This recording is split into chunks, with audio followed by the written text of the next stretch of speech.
नमस्कार, मी पूजा. परिपूर्ण स्वादमध्ये आपलं मनापासून स्वागत. आज आपण पाहणार आहोत शेवग्याच्या शेंगा घालून केलेलं फोडणीचं वरण.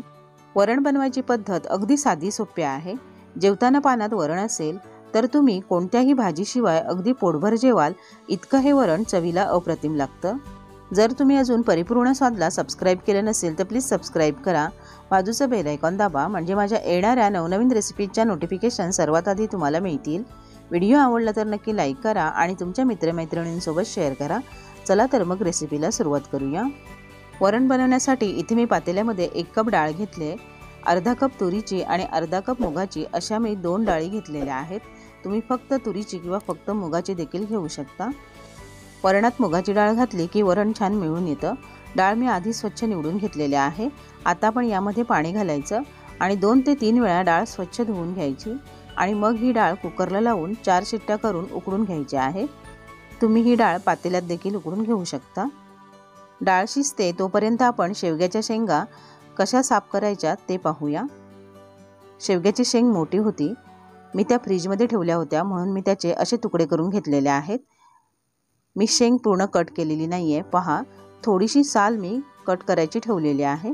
आता आपण याचे दोर कसे काढायचे ते पाहूया. अशा पद्धतीने ओढून त्याचे दोर काढून घ्यायचे. आता आपण या शेंगांचे कमीत कमी 2 इंच आकाराचे तुकडे करून घेऊया. वरच्या बाजूने पहा, अगदी व्यवस्थित दोर निघालाय. तिकडून आपण शेंग कट करायची. पूर्ण कट करायची नाहीये, साल कट करायची ठेवायची अशा पद्धतीने आणि ओढून दोर काढायचा. पहा, असे दोर काढणं सोपे जातात. जास्तीत जास्त अशा पद्धतीने कट केल्यामुळे दोर निघतात. पुन्हा ज्या बाजूने साल निघाली असेल त्या बाजूने कट करायचं आणि दुसऱ्या बाजूने असा दोर ओढून घ्यायचा.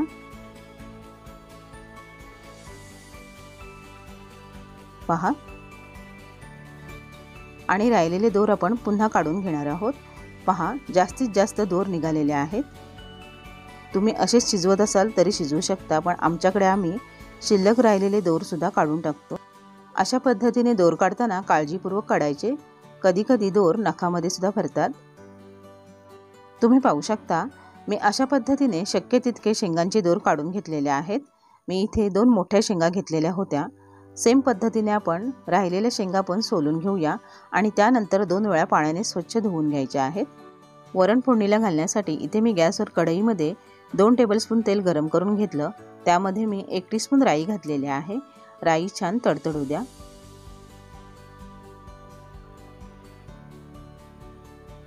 राई तडतडली की यानंतर आपण यामध्ये अर्धा टीस्पून जिरं घालायचं आणि यानंतर 8 ते 10 कढीपत्त्याची पानं घालायची. पाव टीस्पून हिंग घालायचा.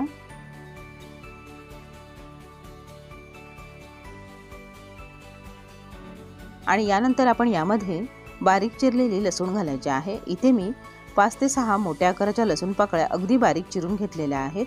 तुम्ही लसूण ठेचून घेतली तरीही चालेल. आता आपण हे चमच्याने ढवळून घेऊया आणि लसूण हलकासा सोनेरी होईपर्यंत परतून घेऊया. यातच आपण 3 ते 4 कमी तिखट असलेल्या हिरव्या मिरच्यांचे तुकडे घालायचे. लसूण परतून झाले. लसणीला हलका सोनेरी कलर आलेला आहे. पहा, लसूण यापेक्षा जास्ती वेळ परतायची नाहीये. जर ती जास्ती लालसर झाली तर मग वरणाची चव बिघडते.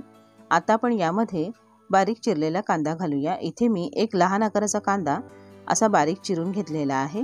तुम्हाला जर वरणामध्ये कांदा आवडत नसेल तर तुम्ही नाही घातला तरीही चालेल. आता आपण गॅसची फ्लेम मिडियम करूया आणि कांदा छान मऊ होईपर्यंत परतून घेऊया. कांदा परतून झाला की यानंतर आपण यामध्ये बारीक चिरलेला टोमॅटो घालायचा. इथे मी 1 मध्यम आकाराचा टोमॅटो बारीक चिरून घेतलाय. आता आपण टोमॅटो पण मऊ होईपर्यंत परतून घेऊया. टोमॅटो परतून झालाय. आता आपण यामध्ये थोडीशी बारीक चिरलेली कोथिंबीर घालूया. फोडणीमध्ये कोथिंबीर घातल्यामुळे वरणाची चव अजूनच वाढते. यानंतर आपण यामध्ये पाव टीस्पून हळद घालूया. हळद फोडणीमध्ये व्यवस्थित मिक्स करून घेऊया. गॅसची फ्लेम लो ठेवूया आणि मग आपण यामध्ये बारीक करून घेतलेल्या शेवग्याच्या शेंगा घालायच्या. आता आपण या शेंगा फोडणीमध्ये मिक्स करून घेऊया. या गावठी शेंगा नाही आहेत. यांची साल अगदी पातळ असते आणि यात गर सुद्धा भरपूर असतो आणि या शेंगा चवीला देखील छान लागतात. आता आपण यामध्ये 1 कपभर पाणी घालूया.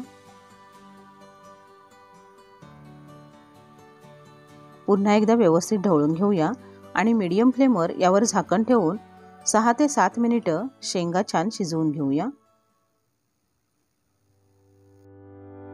6-7 मिनिटं झालेत। आता आपण झाकण काढूया। पुन्हा एकदा चमच्याने ढवळून घेऊया। शेंगा 50 ते 60% शिजलेल्या आहेत। आपण यामध्ये उकळलेली डाळ घातल्यानंतर हे वरण पुन्हा 7 ते 8 मिनिटं मीडियम फ्लेमवर शिजवून घेणार आहोत। त्यावेळेस शेंगा पूर्ण शिजतील। शेंगा जर खूप जास्ती शिजल्या तर मग त्या वरणामध्ये विरघळतात। तुम्ही पाहू शकता मी डाळ अशी उकडून घेतलेली आहे। मी डाळ घोटून घेतलेली नाही आहे। पहा, मला वरण सरसरीत आवडतं। पिठल्यासारखं गरगरीत वरण मला अजिबात आवडत नाही, म्हणून मी डाळ न घोटता तशीच यामध्ये घालते। आता आपण उकडून घेतलेली सगळी डाळ यामध्ये घालूया।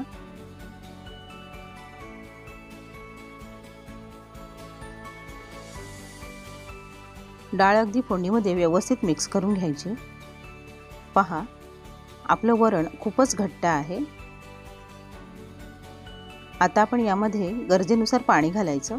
पाणी आपण यामध्ये गरमच घालायचं। गरम पाणी घातल्यामुळे डाळ आहे तशीच राहते। थंड झाल्यानंतर पाणी आणि डाळ वेगळी दिसत नाही। आता आपण यामध्ये चवीनुसार मीठ घालूया आणि गॅसची फ्लेम मीडियम करून हे वरण आपण अजून 7 ते 8 मिनिटं छान शिजवून घेऊया। तुम्ही पाहू शकता वरणाला मस्त अशी उकळी आली आहे। 6 ते 7 मिनिटं मी छान वरण शिजवून घेतलेलं आहे। पहा, शेंगा देखील अगदी व्यवस्थित शिजलेल्या आहेत। त्या कुठेही विरघळलेल्या नाही आहेत, जशा त्या तशा अख्ख्या आहेत। पहा, आपलं शेवग्याच्या शेंगांचं वरण तयार आहे। आता आपण हे वरण गरम गरम सर्व करूया। तयार आहे आपलं झटपट होणारं आणि चवीला अप्रतिम लागणारं शेवग्याच्या शेंगांचं वरण।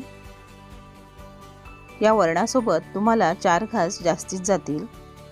अशाच पद्धतीने हे शेवग्याच्या शेंगांचं वरण तुम्ही घरी नक्की करून पहा। तुम्हाला ते नक्कीच आवडेल आणि तुमच्या प्रतिक्रिया मला कमेंट बॉक्समध्ये अवश्य कळवा। माझ्या अशाच नवनवीन रेसिपीजसाठी परिपूर्ण स्वादला सबस्क्राईब करा। व्हिडिओ आवडला तर लाईक करा आणि तुमच्या मित्रमैत्रिणींसोबत शेअर करा। पुन्हा भेटूया अशाच एका नवीन रेसिपीसोबत। पूर्ण व्हिडिओ पाहिल्याबद्दल धन्यवाद।